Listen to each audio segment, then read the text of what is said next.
One of the first challenges that we have is to get to know what you like and what you don't like through solo exploration, masturbation through nothing but what God gave you. Yes.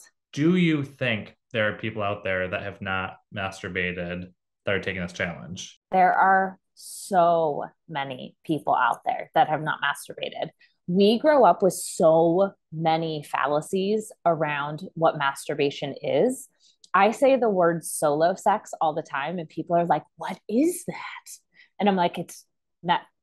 It's masturbation. It's masturbation." So there are tons of people who haven't masturbated, and that's across the gender spectrum. Everyone of every gender identity, some have not, but there are plenty of people who have not masturbated. So it's really important to start with this, frankly, even if you have. And if you're thinking through, someone is sitting right next to you saying, okay, I have never gone about solo sex, sex with myself, masturbation. What is the 101 just dipping your toe into it, starting that process? So, the first thing you want to do is just make sure that you're in the best mindset possible. If you are carrying shame, guilt, misinformation, there's no way you're going to enjoy whatever you're doing, even if it feels incredible on your body.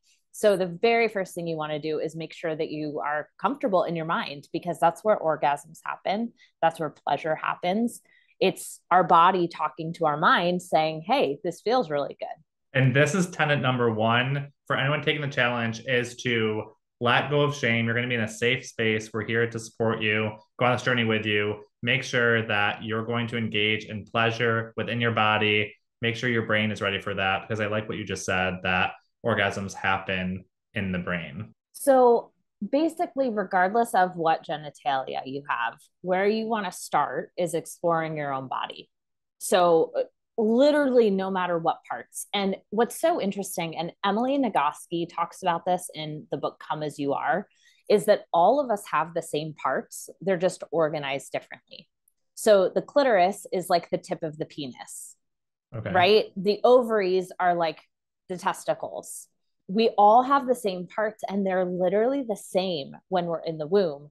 And it's not until like, I can't remember what month it is, but it's through the growing process that it changes and like the penis comes out or the vagina goes in. So they're all very, very, very similar. But if you haven't taken the time to explore what it feels like to touch the outside of your labia, your inner labia, your clitoris, the clitoral hood, right inside your vagina, deep in your vagina. And also, really important to name, the vulva is the whole situation and Okay. the outside as well. The vagina is internal. So when people say, I touched my vagina, that means that you were inside your body. And so, whether you, no matter what genitalia you have, start by exploring what it feels like. If you haven't touched the tip of your penis in a certain way, try a different way. If you haven't played with your testicles, try that. If you haven't reached underneath and played with your perianum in between your butt and your testicles, touch that too. It's all part of your beautiful bits that are going to give you tons and tons and tons of pleasure. So I'm hearing correctly. Tenet number two is to start out by touching yourself all over. There's no right way or wrong way to start. It's getting yourself familiar with your body. Why do you think this is an important challenge to begin the overall challenge of helping couples reconnect? So, if you go out to dinner with your partner, let's say to an Italian restaurant, and they say to you, hey, Mitch, what do you want to order? And you're like, I don't know. And then they order like five of their favorite things and they all come, and you're like, I don't like this pasta sauce. I don't like eggplant. I don't like that. Why did you order all of these? Then dinner sucks and your partner feels bad. You don't get to eat. And the whole experience is just like tainted. And the same goes for sex. So if you don't know what you like, your partner is left to just guess and to just place the order and to just try. And while that is a form of exploration, right? Like if you really want to explore with your partner to figure out what you like, you can do that.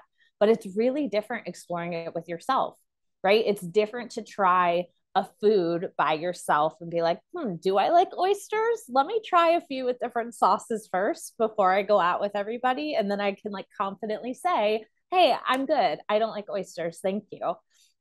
But if you don't know what you like, you cannot possibly communicate it to your partner, and your partner's just left in the lurch. No matter how old we are, there is something that is still, we get a little shy when we're not confident about our preferences or when we're not confident in a skill, right? We want to like practice before. It's easier to practice alone.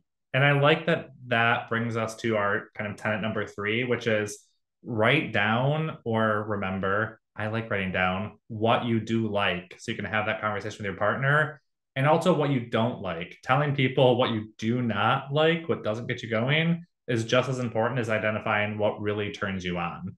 Yes. If you don't like being touched in a certain place for whatever reason, it could be that you don't like the sensation, it could be from a past trauma, it could be from literally any reason.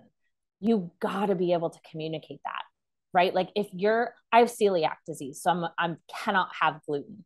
If Yep. I don't communicate that to someone who is placing an order at a restaurant, I'm going to get sick. And then that person feels like crap and they're like, I didn't even know. And that happens so often with partnered sex is, oh my gosh, now the experience is over. I can't continue. That was awful. I didn't ever want to be touched there. And the other person feels like crap because they didn't know. And now they've caused discomfort or pain or whatever the case may be to the other person. And I think that's important to remember as you go through this challenge. We want you to 100% engage in solo sex and enjoy yourself and figure out what you like and what you don't. We also want your partner to be doing that too. So make sure you both are going along on this journey together.